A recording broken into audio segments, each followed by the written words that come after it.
Welcome to the live stream. I'm Mitch Goldberg, your host. I am with the wealth management firm Client First Strategy. I'm a financial advisor with over 30 years of experience working with individuals, families, and businesses. And I've learned a lot. And I use this show to share what I've learned, give you the benefit of my hindsight, benefit of my experience, and the benefit of my mistakes so that you could be better with your money so that you could be the boss of your money. How about that? That is the name of the show, by the way, Be the Boss of Your Money. Two records set today: the stock market and the number of people who were making minimum credit card payments. Delinquencies, by the way, are also on the rise in rapid fashion. We'll talk a little bit about that, some warnings for the economy. I know everybody's amped up. Um, Animal spirits are running rampant, but there are always warning signs. And you know, have a few things to say about that. And we're going to talk a little bit about insurance as well, life insurance, because we have a number of we have a number of clients who are interested in life insurance and we're in the process of applying for life insurance. I'm talking people over the age of 50. So people over the age of 50 and they're running into some hiccups and it's really upsetting them. And now I have a new warning, or I should say a new what's it, disclosure that I tell people over the age of 50 because a lot of them get frustrated and they don't understand why it's taking so long. So we'll talk about these things. If you're interested, give us a chat or a thumbs up. Ask questions in the comments. I saw Jeff yesterday mentioned hello in the comments. I appreciate that. So let's roll the intro and we're going to talk about some serious stuff and fun stuff.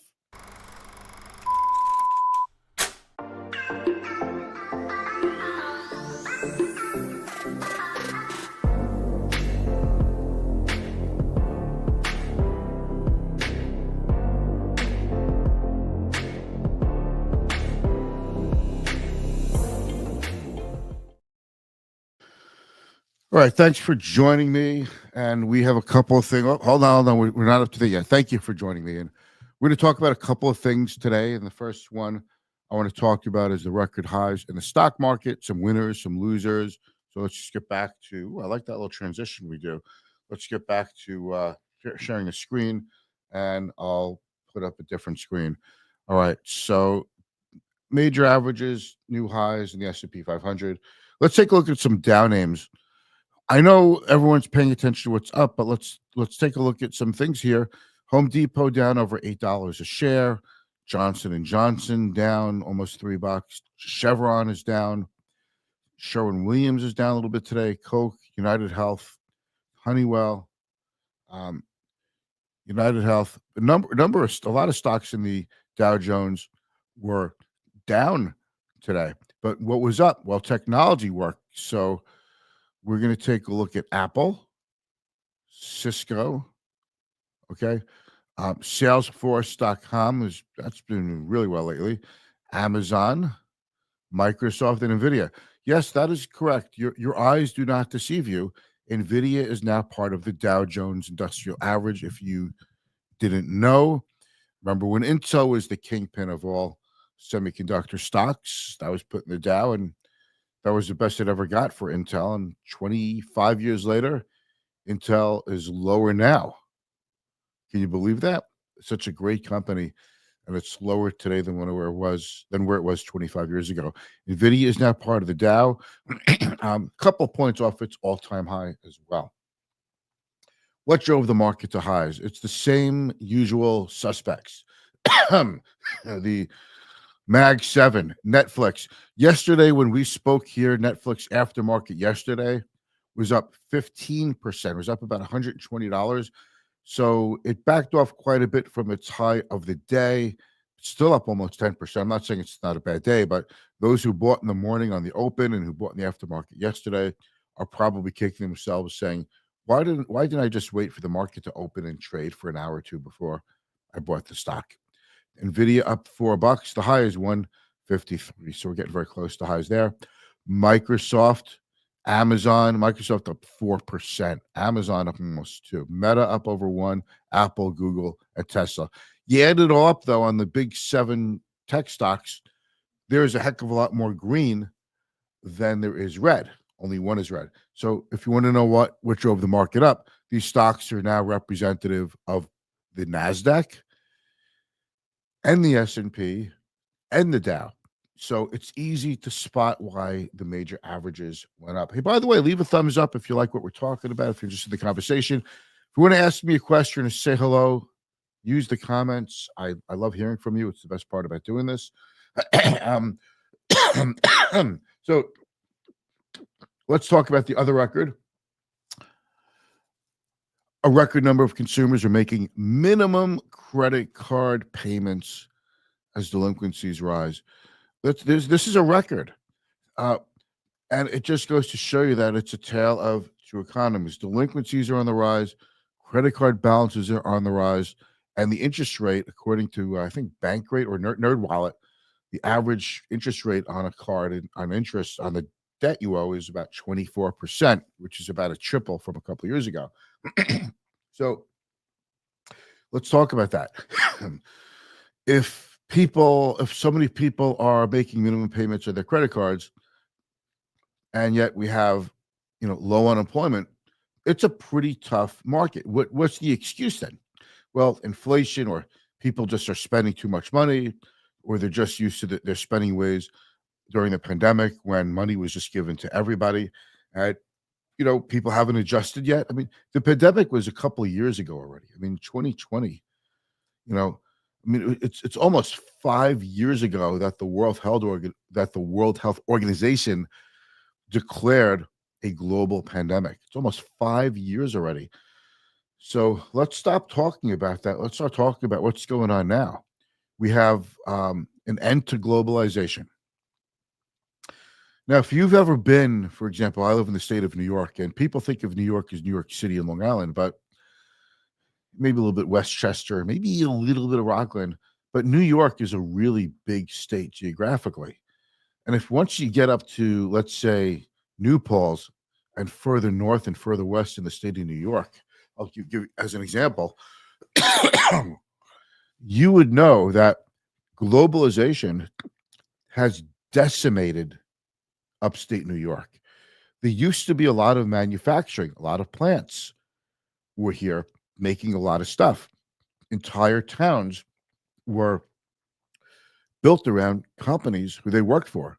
And as these companies have outsourced their production to China, Mexico, and other international locations, the layoffs followed, and it just decimated so many towns. So while a lot of watchers of the show understand that the economy has done well, that efficiency has gone up, the stock market's gone up, the value of our houses have gone up, not everybody participated, and people are mad as hell about it.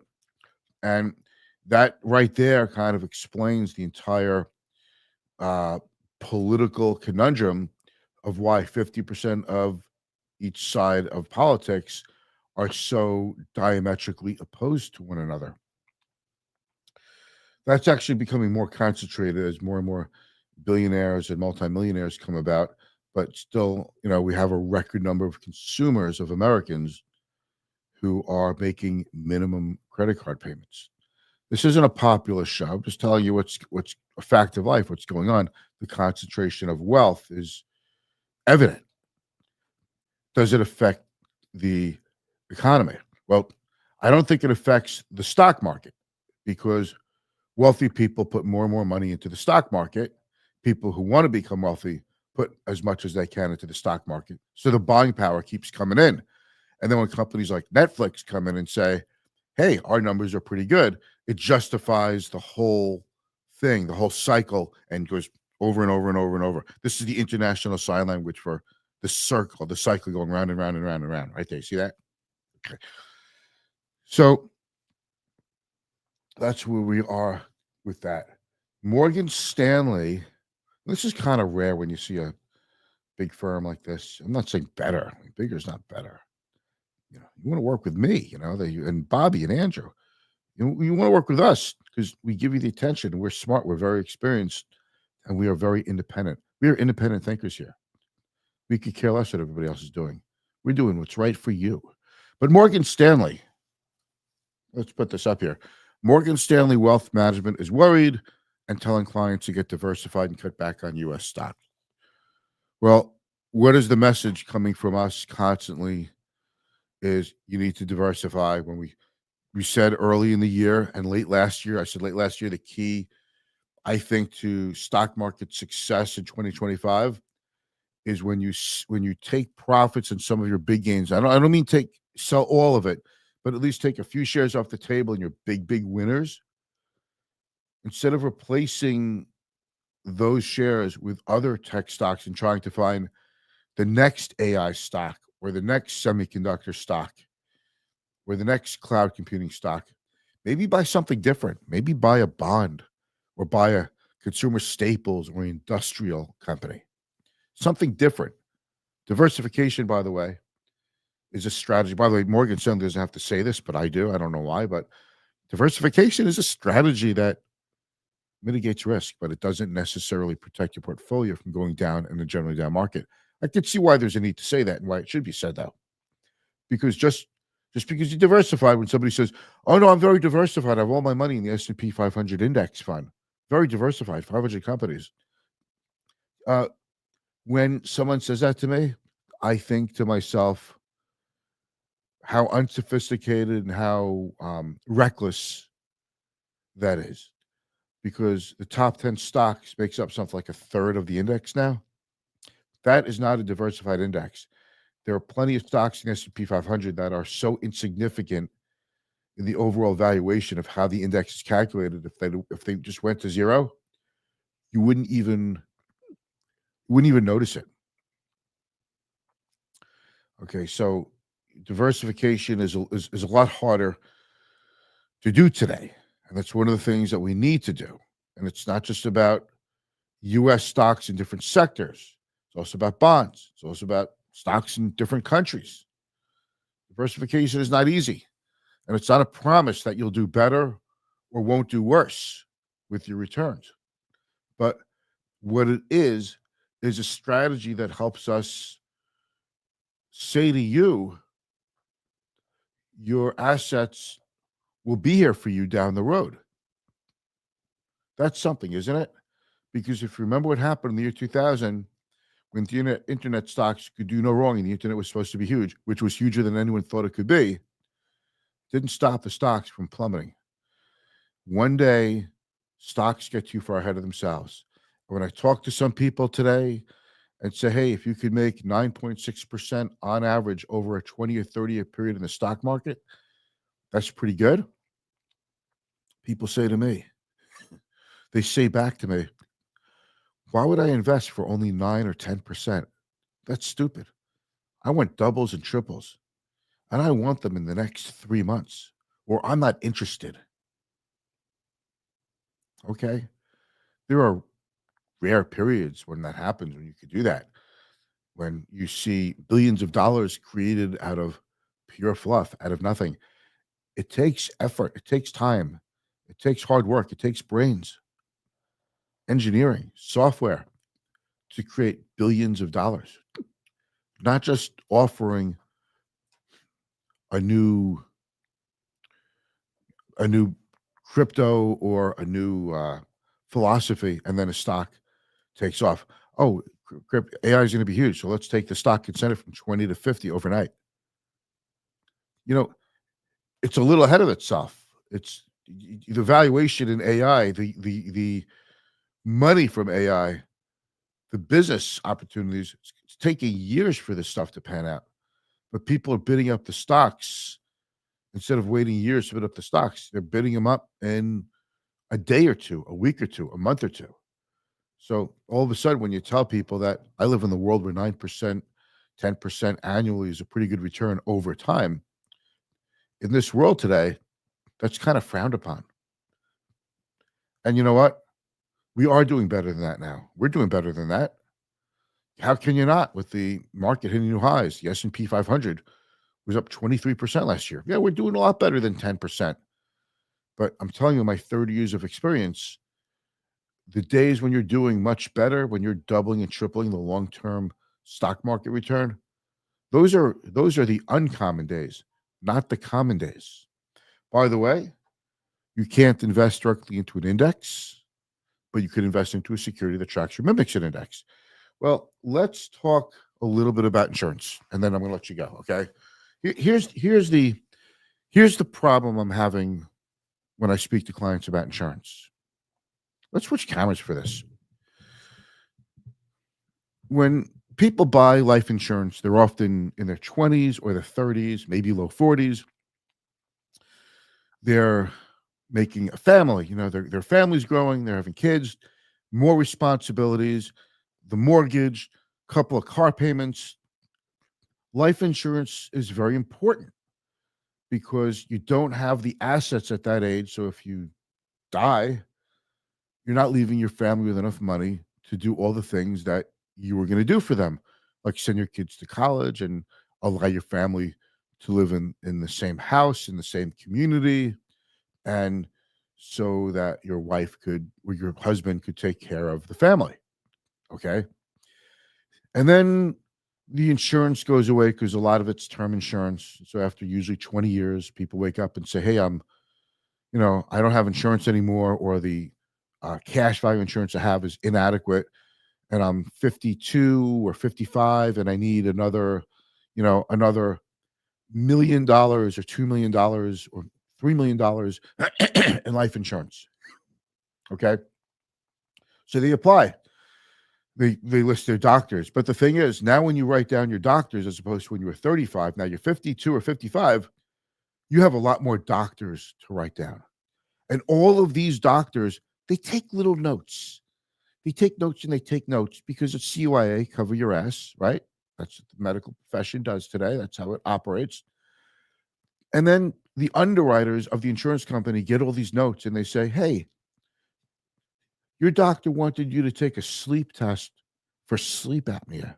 Hey, your doctor told you 3 years ago that you need to get a colonoscopy. Have you done it yet? Hey, your doctor thought that a skin tag removed from your neck or your back could have been precancerous. We need more updates. Or they say that, you know, you complained about a urinary tract infection, and they may have noticed, they not did, but they may have noticed a little blood in your urine. And all of a sudden, the life insurance application process is incredibly complicated because now we come back to you and say, we need this from Dr. So-and-so in Smithtown or Dr. So-and-so in Alton, Illinois, or wherever you are. And now you have to get notes from the doctor, or now you have to get a colonoscopy before you even take another step. And you're like, I don't want to get one. Well, you should, but that's besides the point. Well, the doctor said something that you may have sleep apnea. So until you get a sleep study or what's with that. And now the clients get upset. They get PO'd. Why is this taking so long? This isn't right. I don't have any health issues. I feel fine. Listen, the bottom line is, yeah, I tell people now, tone down your expectations. You're not 35, you're 55. And the insurance process is a very arduous, painstaking nuisance of a process. So it takes longer because you have more doctors and you've been into the doctor for more illnesses. You may have been into the hospital once or twice. Maybe you went to the hospital once for chest pain. Maybe it was anxiety. But nope, you went to the hospital for chest pain. They want more information about that. And now it becomes this unbelievable project. And this is why people get frustrated. And sometimes they give up and say, I don't want the insurance anymore. And this is why sometimes our clients say, we've been going through this process for like 90 days or 30 days or 60 days. It's been a while. Why is this taking so long? Because they remember when they were 30 years old, it took like a week and a half to get their insurance. But it's not like that when you're older. The older you are, the more likely you are to die. So the insurance companies want to make sure they're providing with the right cost of your insurance and the right policy, so they're not taking the undue risk of insuring people that are riskier than they thought. So it's a process. And that's the warning I give to people when they apply for insurance when they're older. One client of ours is like, how come I'm not coming back as preferred? Well, you're in good shape, right? But your liver count wasn't great because you like to drink 3 or 4 nights a week. Not a lot, but a couple of drinks here and there. And you got a little chubby around the middle. These will eliminate that. You'll hopefully you'll come back as standard, and you're going to pay a lot more than you thought if you want the insurance. And this is what people have to expect. They're thinking in terms of their 30-year-old mind when they're applying for life insurance at the age of 55. And the expectations have to really be put in place very early in the life insurance sales process, for lack of a better term, so that the clients understand what they're getting into. All right. That's it for the day. Thank you so much for joining me today. I hope you learned from this. And if you have any questions, leave them in the comments. Or if you're shy, you can always reach out to me directly. All right. Have a great day. Talk to you tomorrow. Thanks.